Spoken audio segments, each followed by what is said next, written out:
Good morning students. आज अपन संस्कृत का उच्चारण स्थान टॉपिक कर रहे हैं।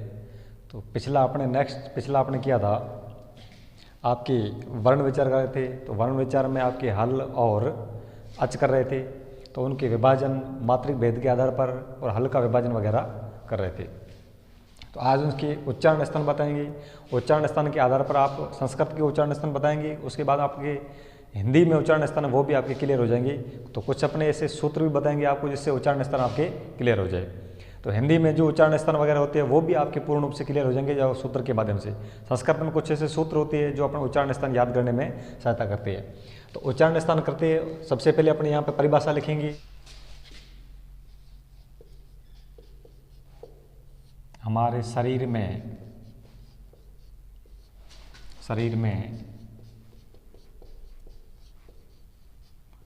मुख के भीतर, हमारे शरीर में मुख के भीतर 8 प्रकार के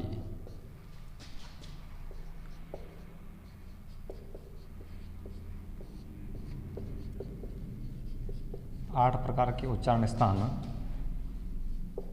हमारे शरीर में मुख के भीतर 8 प्रकार के उच्चारण स्थान हैं।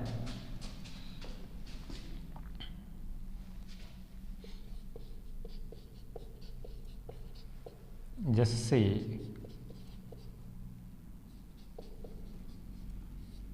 प्राणवायु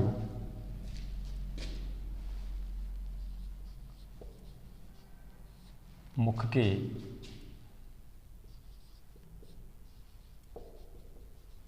आठ स्थानों से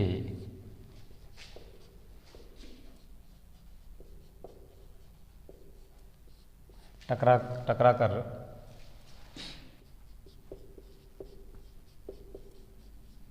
प्राणवायु बाहर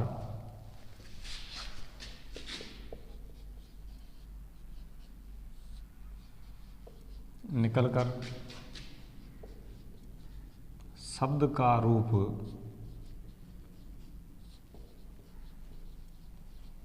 ग्रहण करती है, शब्द का रूप ग्रहण करती है। ठीक है।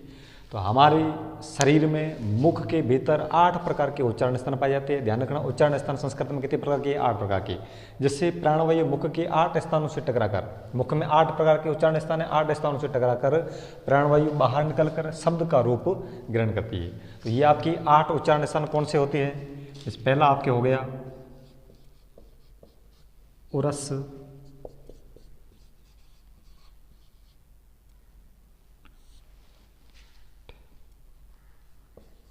कंठ, उरस, कंठ, तालु, मूर्धा या मूर्धन्य,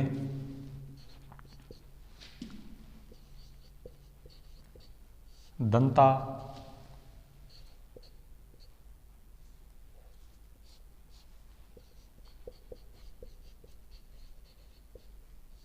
नासिका,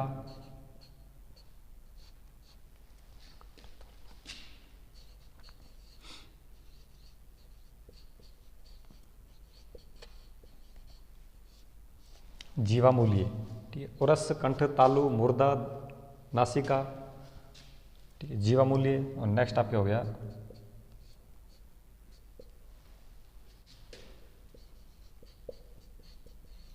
ओष्ठ। ठीक है।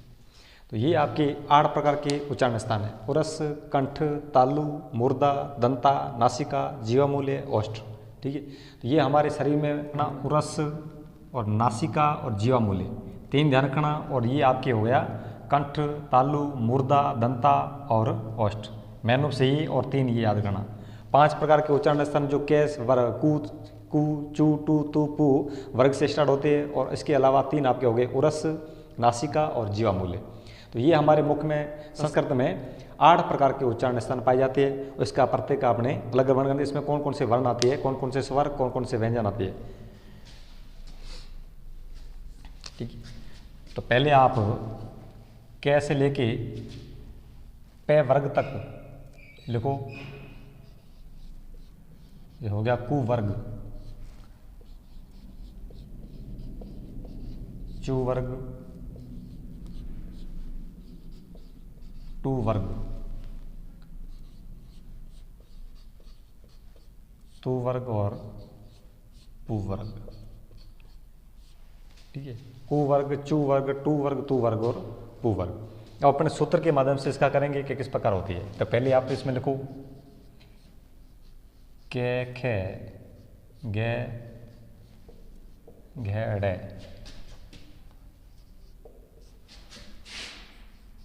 चे छे जे झे और ञे टे ठे डे ढे और अणे ते थे दे धे ने पे फे बे भे और में।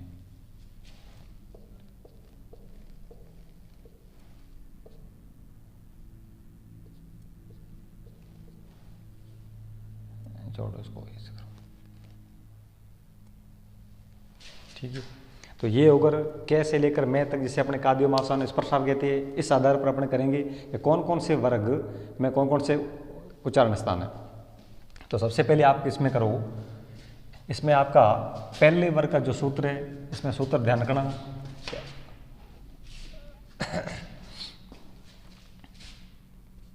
पॉइंट नंबर एक आप गया कंठ। तो कंठ में कौन कौन से आपके वर्ग आते हैं, वर्ण आती है, तो ये ध्यान रखना। तो इसमें पहले से एक सूत्र लिखो, अकु हवीर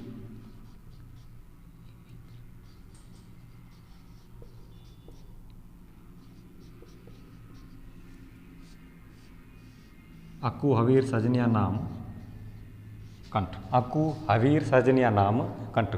तो इस शब्द को पूरा ध्यान रखना कि कौन कौन से कंठ के अंतर्गत आते हैं। इस पूरे सूत्र को ध्यान रखना कि कौन कौन सा शब्द आपके कंठ में आता है। ठीक है, तो ध्यान रखना, पहले ए वर्ग हो गया। ठीक है, ए वर्ग और आ, ए वर्ग हो गया, ए और आ। कु वर्ग में से कौन से आते हैं, कै खे घे गे डे। ठीक है, तीन ध्यान रखना, कै खे घे गे डे। तो ये आपके कु वर्ग वाला हो गया, कु वर्ग वाला पूरा हो गया। कु वर्ग में कौन से आती है, कै खे गे और घे और डे। तो ये कु वर्ग हो गया। उसके बाद में ध्यान रखना विसर्ग, उसके बाद ध्यान रखना विसर्जनीय मतलब विसर्ग आ गया। ठीक है, विसर्जनीय विसर्ग आ गया। और इसके अलावा आपकी है ऑप्शन आता है, ये है वर्ग। ठीक है, तो ये आप क्या हो गया है। तो ये ए आ कु वर्ग विसर्ग और है, तो ये आपके हो गया कंठ में आता है। ठीक है, तो ये अकु हवीर सजनिया नाम कंठ है। तो ये आपके जो वर्ण होती है ये कंठ के अंतर्गत आती है। ये उच्चारण स्थान के आधार पर, उच्चारण स्थान में अपने कंठ उच्चारण स्थान है, और उच्चारण स्थान में आपका ए आ कु वर्ग और विसर्ग और है, तो ये आपके कंठ में आती है।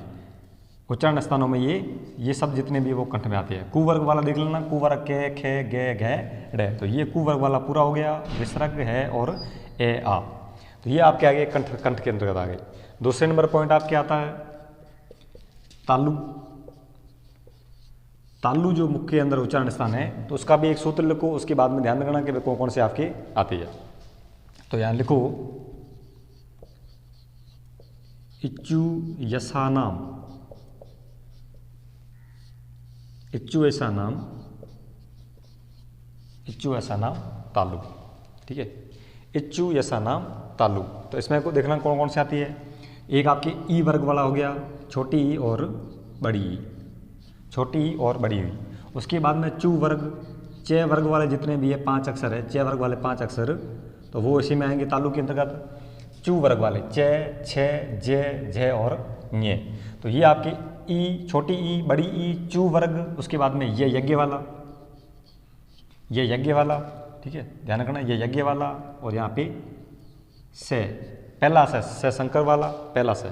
ठीक है, तो ये वर्ग आपके आ गए तालु के अंतर्गत आते हैं। ध्यान रखना ये वर्ग आपके तालु के अंतर्गत आती है।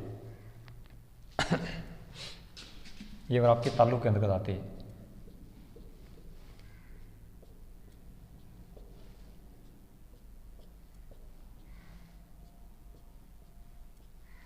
ये आपके आते हैं तालु के अंतर्गत आते हैं। ठीक है, कुवर्ग, विसर्ग और है। ध्यान रखना, तालु में कौन, उच्चारण स्थान तालुक में कौन कौन से वर्ग आते हैं, कौन कौन से आपके स्वर या व्यंजन आते हैं। तो आपके ये हो गया अच, हो गया अच, छोटी ई और बड़ी ई। और हल आपके हो गए व्यंजन, तो व्यंजन चू वर्ग वाला हो गया। और ये यज्ञ वाला और स शंकर वाला पहला स होता है वो आपके इसी में आता है, तालु के अंतर्गत आता है। नेक्स्ट आपके हो गया, नेक्स्ट आपके हो गया मूर्धा। तो मूर्धा के अंतर्गत कौन कौन से शब्द आते हैं, ध्यान रखना, मूर्धा के अंतर्गत कौन कौन से शब्द आते हैं। तो इसमें भी आप सूत्र रखना,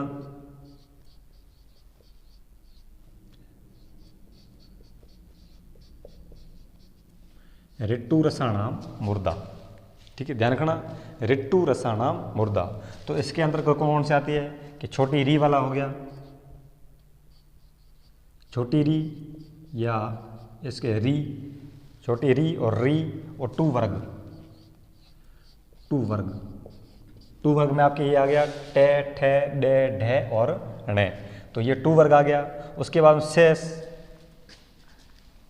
ठीक है, शेष षटकोण वाला, ये से षटकोण वाला, तो ये इसके अंतर्गत आती है, इसके अंतर्गत आती है। ध्यान रखना, ऋतु रसाणाम मूर्धा, री छोटा और ये री और टू वर्ग। ठीक है, ध्यान रखना, टू, टे, ठे, डे, ढे, णे और वर्ग से, ठीक है, से षटकोण वाला।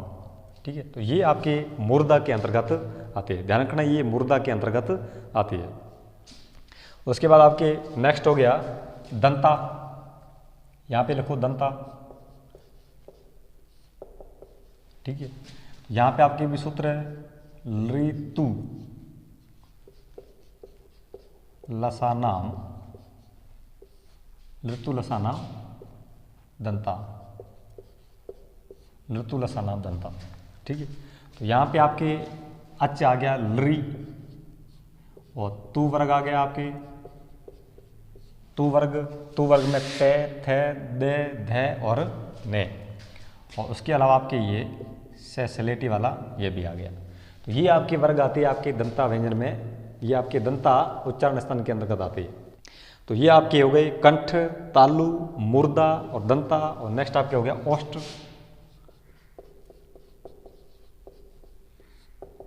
इसका भी आप एक सूत्र लिखो, उप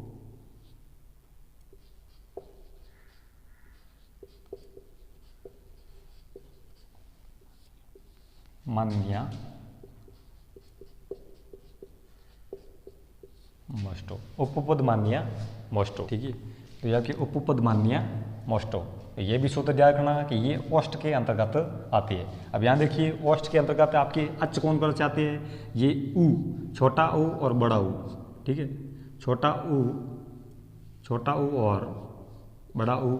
उसके बाद में पू वर्ग। ठीक है, उसके बाद में आपकी पू वर्ग, पू वर्ग। ठीक है, नेक्स्ट आपके पद्मान्या, नेक्स्ट आपके हो गया पद्मान्या। ठीक है, ये भी आपने उपपद्मान्या ये भी किया था आपने, पे हो गया और आपके पे पद्मान्या। ठीक है, तो ये आपके हो गया ओष्ठ के अंतर्गत आते हैं। ठीक है, ऊ, छोटा ऊ, बड़ा ऊ और पू वर्ग और पद्मान्या, ये शब्द आपके इसके अंतर्गत आते हैं, ओष्ठों के अंतर्गत आते हैं, ओष्ठ के अंतर्गत। तो ये आपके हो गया 5 उच्चारण स्थान, कंठ, तालु, मूर्धा, दंता, ओष्ठ। ठीक है, तो ये मेन रूप से ये हो गया। कंठ के अंतर्गत ध्यान रखना कि अकु, हावीर, सर्जन्या नाम कंठ है, ए, छोटा ए और बड़ा आ, और कु वर्ग, कै, खे, गे, घे, ड़े। और उसके बाद में विसर्ग। ठीक है, ध्यान रखना, विसर्जनीय ना। ठीक है, विसर्ग। और यहाँ पे आ गया आपकी है वर्ग, आपके आ गया है व्यंजन। ठीक है, तो ये आपके अंतर्गत आ गया, कंठ के अंतर्गत आता है। तालु में देखना कि तालु में छोटी ई और बड़ी ई और चू वर्ग, छोटी ई, बड़ी ई और चू वर्ग, चे, छे, जे, झे, ये आ गया। उसके अलावा यहाँ पे इच्चू यसा नाम तालु, ये वर्ग ये आ गया, ये यज्ञ वाला और ये से शंकर वाला। तो ये इसके अंतर्गत तालु के अंतर्गत आते हैं। ध्यान रखना, आपके हिंदी में उच्चारण स्थान वो भी इसी प्रकार से याद हो जाएंगे। ये आपके सूत्र याद कर लो, संस्कृत के और हिंदी के दोनों ही याद हो जाएंगे। ठीक है, बस इसमें सूत्र याद करो। और से का ध्यान रखना कि से कौन सा है, पहला यहाँ पर से आ गया, दूसरा से यहाँ पर आ गया, से षटकोण वाला, और तीसरा से आपके से सिलेटी वाला, या टू रसाणाम मुर्दा, इचु रसाणाम तालु हो गया, रिट्टू रसाणाम मुर्दा, ठीक है, री वर्ग आ गया और बड़ा री ये हो गया। उसके बाद टू वर्ग टेट है डेट है हणे हो गया, और यहाँ पे से है षटकोण वाला, से षटकोण वाला यहाँ पर हो गया, और टू वर्ग। तो ये आपकी मुर्दा में आती है, रिट्टू रसाणा मुर्दा, और से ध्यान रखना कि कौन से कौन सा है, यहाँ पर से कौन सा है, इच्चू रसाना तालु में से कौन सा है, रिट्टू रसाना मुर्दा में से कौन सा है, और लिट्टू रसाना में से कौन सा है। यहाँ पे दंता में ली आ गया, ली आपके हो गया अच, ली आपके हो गया अच, लिट्टू लसाना मुर्दा, ली तू वर्ग और से वर्ग। ओष्ठ में आप उपपद मानिए मोष्टो, उपपद मानिए मोष्टो, छोटा ऊ और बड़ा ऊ, और पू वर्ग और धमान्य पदमान्य, पदमान्य में आपके आता है फे और चिन्हों के साथ में, फे इन चिन्हों के साथ में आता है, वो पदमान्य हो जाती है। तो ये आपके इस प्रकार से उच्चारण स्थान। इसके अलावा आप लिखना उच्चारण स्थान वकारस्य दंतोष्ठ, वकारस्य दंतोष्ठ, वे का उच्चारण स्थान ध्यान रखना, वे का उच्चारण स्थान दंतोष्ठ के अंतर्गत आता है। वे का उच्चारण स्थान, वे का उच्चारण स्थान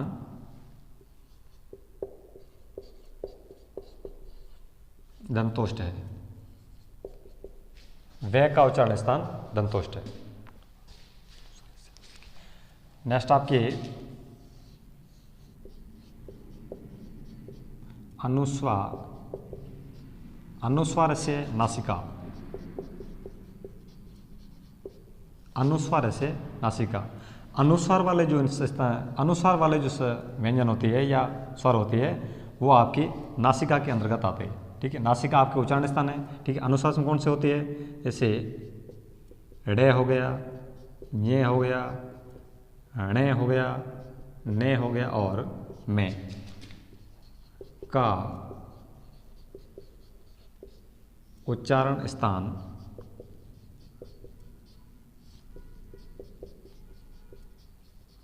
नासिका, अनुस्वार से नासिका, उच्चारण स्थान नासिका है। जीवामूल्य से, जीवामूल्य, जीवामूल्य से आपके शब्द लिखाया था, जीवामूल्य से, जीवा मूल्य है, जीवामूल्य से आपके शब्द कौन सा लिखा था, जैसे आपके कै हो गया, इस चिन्ह के साथ में कै और खे, इन चिन्हों के साथ में कै और खे, तो ये शब्द आपके हो गया जीवामूल्य से हो गया।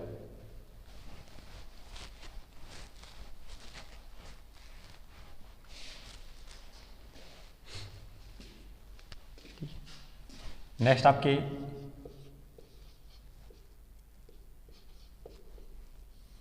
एदेतो, नेक्स्ट आपके हो गया एदेतो, ठीक है। ये भी एदेतो कंठ तालु, एदेतो कंठ तालु, ये आपका सूत्र है एदेतो कंठ तालु। जो यहाँ पे ए और आई, ठीक है, ध्यान रखना, ए और आई, ए और आई, ये इस पर किस प्रकार है, ये तो आपके हो गया संयुक्त व्यंजन। अब संयुक्त व्यंजन कौन से छोटे वर्ण है, कौन से छोटे स्वर है, ठीक है, कौन से छोटे स्वर है जो इन बड़े स्वरों का निर्माण करते हैं। तो यहाँ पे इस ये आपके ए और आई हो गए, इनमें से कौन से छोटे स्वर जुड़े हुए या कौन से छोटे अच जुड़े हुए है, इसमें से ये दीर्घ का निर्माण करते हैं। तो ध्यान रखना, ए का निर्माण, ए या आई का निर्माण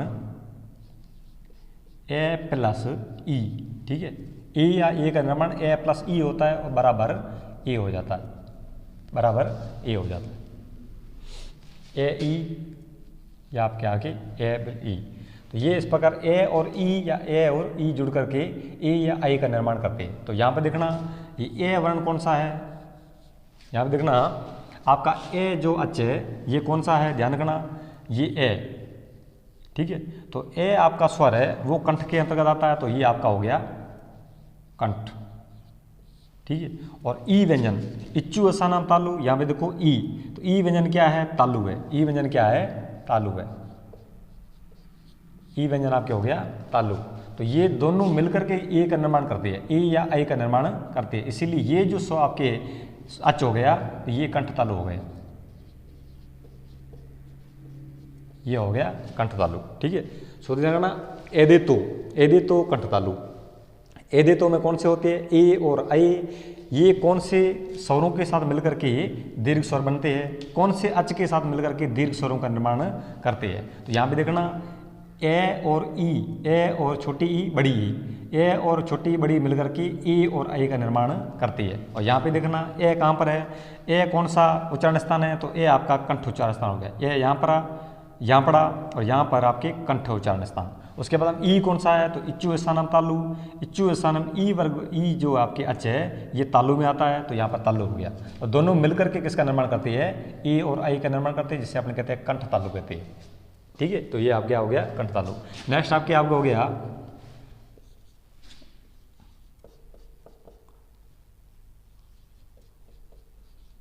ओदोतो।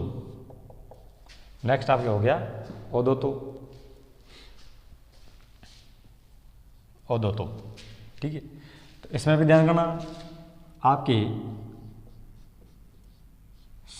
अच हो गया ओ और औ, और औ। ये किस प्रकार से मिल, इनमें ये आपके दीर्घ अच हो गए, ये आपके दीर्घ स्वर हो गए, दीर्घ अच हो गए। तो इसमें से कौन सी लघु स्वर होती है जो मिलकर के ओ और औ का निर्माण करते हैं, तो यहाँ पे ध्यान रखना। ठीक है, ए प्लस उ, ए प्लस बड़ा ऊ बराबर ओ और औ। ठीक है, तो यहाँ पर देखना ये कौन सा है, ए आपके हो गया कंठ हो गया, ए आपके हो गया कंठ हो गया, और ऊ उपपद माननीय मोष्टो। ठीक है, उपपद माननीय मोष्टो। यहाँ पर देखो ओष्ठ में क्या आता है, ऊ, छोटा ऊ और बड़ा ऊ जो आपके स्वर है या अच है, ये ओष्ठ के अंतर्गत आते हैं। तो ये ओष्ठ के अंतर्गत आते हैं, तो यहाँ पर क्या होगा, ओष्ठ हो गया। ठीक है, ओष्ठ हो गया। और दोनों को अपने संधि करके मिलाएंगे तो क्या होगा, कंठोष्ठ, कंठोष्ठ हो गया। ठीक है, तो कंठोष्ठ आपके ये हो गया। ओ ओदो तो मतलब कंठोष्ठ, ओदो तो मतलब कंठोष्ठ, कंठोष्टम। ठीक है, तो ये आपके हो गया एदेतो और ओदोतो। ओदोतो में ध्यान रखना वापिस, ओ कौन से स्वरों से मिलकर बनता है, ये आपका ए और ऊ। तो ए आपके हो गया कंठ हो गया, और यहाँ पे ऊ आपके हो गया ओष्ठ, ऊ छोटा ऊ और बड़ा ऊ मिलकर के ओष्ठ का निर्माण करते हैं। तो दोनों को मिलाकर अपने कंठोष्ठ का निर्माण होता है। उच्चारण स्थान का कौन सा है, औ का, औ ऊ और औ का उच्चारण स्थान आपके कंठोष्ठ हो गया, और ई और आई का उच्चारण स्थान कंठ तालु हो गया। ये आपके हो गए उच्चारण स्थान जो आपने 8 प्रकार बताए थे। 8 प्रकार के उच्चारण स्थान होते हैं संस्कृत में, और ये आपके याद करने के बाद में आपके ये सूत्र याद करोगे तो आपके हिंदी के उच्चारण स्थान वो भी आपको क्लियर हो जाएंगे और याद हो जाएंगे।